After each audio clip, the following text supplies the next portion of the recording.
In the quiet town of Iziola, nestled between low hills and fields that whispered with the wind, two children grew up inseparably, Amara and Ebuka, from the day they met under the old udala tree behind St. Anthony's primary school. Their bond had been more than friendship. It was a sacred connection that defied time and age. They were both from humble backgrounds. Amara's mother sold akara by the roadside, and Ebuka's father was a struggling palm wine tapper. But poverty did not stop them from dreaming. In each other's eyes, they found a future brighter than gold. One rainy afternoon, at the age of 14, they made a covenant. They had heard stories of ancient lovers who sealed promises in blood. They pricked their thumbs and pressed them together beneath the udala tree, whispering, "No matter what happens, we will marry each other. If either of us betrays this covenant,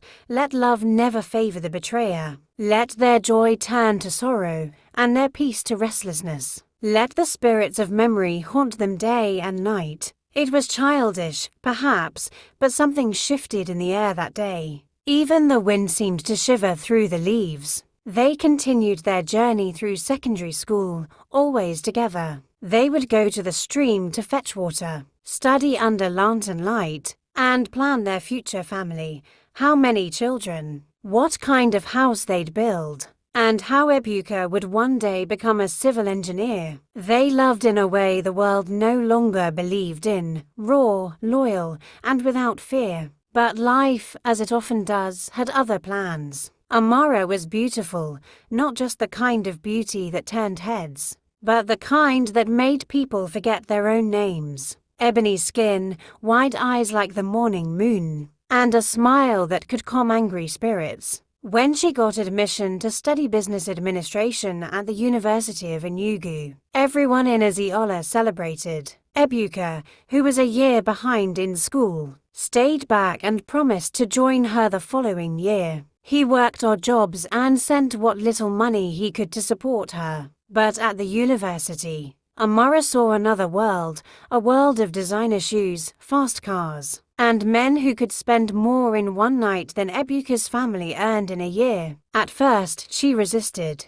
She'd clutch her covenant ring, a small silver band Ebuka had saved 3 months to buy, and whisper, "I promised him. I promised under the udala tree." Then came Chifume. He was in his early 40s, a widower, wealthy beyond reason, and well-connected. He saw Amara at a departmental award night and decided she would be his next wife. With money, gifts, and words dipped in honey, he wooed her. She resisted at first. She avoided his calls. She cried at night, torn between loyalty and the lure of comfort. But slowly, her resolve began to erode. Chifume promised her mother a house. He paid off her school fees. He bought her a car. And then, one afternoon, he asked, "Marry me, Amara, be my queen. Leave behind struggle." She paused for days. When she visited Iziola next, Ebuka noticed the change. She wore a gold watch, had long polished nails, and barely touched the yam porridge he cooked. "Amara, are you okay?" he asked. She looked at him, the boy who once stole mangoes for her, who carried her on his back when she twisted her ankle, who whispered dreams into her ears under the stars. "I'm tired, Ebuka," she said, her voice shaking. "Tired of struggling. I want something better." "You mean, without me?" She didn't answer. She just got up and walked away. The next time Ebuka heard of her, it was through whispers in the market. Amara is marrying Chifume. The wedding was grand. Celebrities, politicians, and the wealthy filled the reception hall in Enugu. Amara wore a white gown that shimmered like moonlight, but inside, her heart was not smiling. As she said "I do," she felt something strange, a cold wind across her spine, a deep sense of dread. That night, as Chifume lay asleep beside her, she had a dream. She was back under the udala tree, but the leaves were all dead, the soil cracked. Ebuka stood there, bleeding from his chest. "You broke it," he whispered, "and now it will break you." She woke up screaming, drenched in sweat. At first, she tried to ignore it. She bought expensive clothes, went on trips to Dubai, and posted fake smiles on social media. But the dreams returned every night. Sometimes it was Ebuka hanging from the udala tree. Sometimes it was her old self, crying in the mud. She stopped sleeping. She lost appetite. Her smile became a mask. One day, she saw a news report. A young man had died in Isiala, poisoned by frustration and heartbreak. It was Ebuka.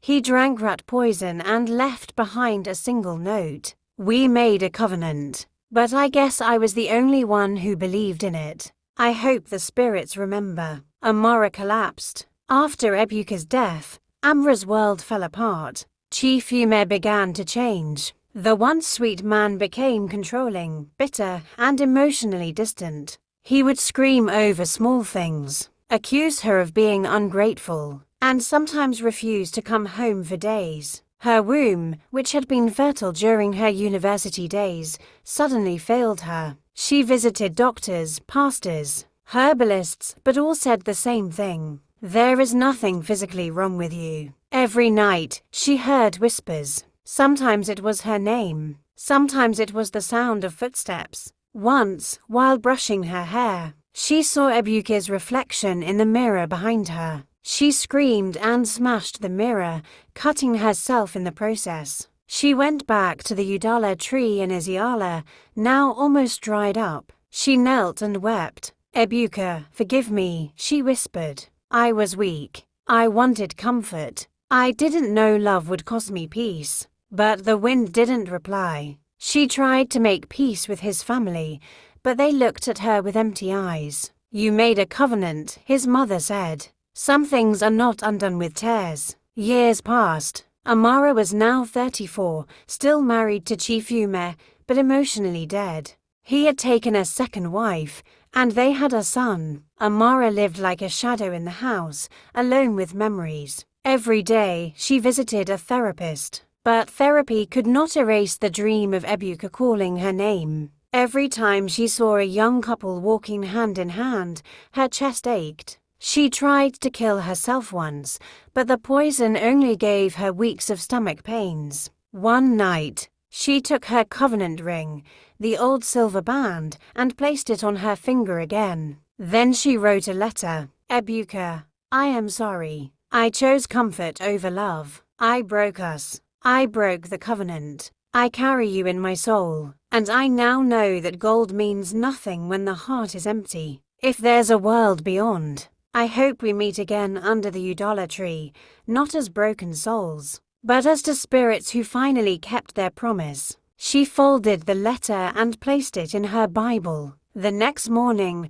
the housemaid found her asleep in the garden, tears on her face. She hadn't died. But from that day on, Amara never spoke again. She would just sit under the mango tree in their mansion, looking into the sky, waiting. Some say she went mad. Others say the covenant spirit never let her go. But the people of Isiala remember, never make a covenant with love if you don't mean to keep it. Because some memories do not die, some hearts do not forget, and some spirits never forgive. Lesson of the story: never trade true love, loyalty, and shared memories for temporary wealth or comfort. For what money gives without meaning, life eventually takes without mercy. The story teaches us that 1. Covenants, whether spoken or from the heart, carry unseen weight. When two hearts commit deeply through sacrifice, loyalty, and shared dreams, breaking that bond can invite emotional and spiritual consequences.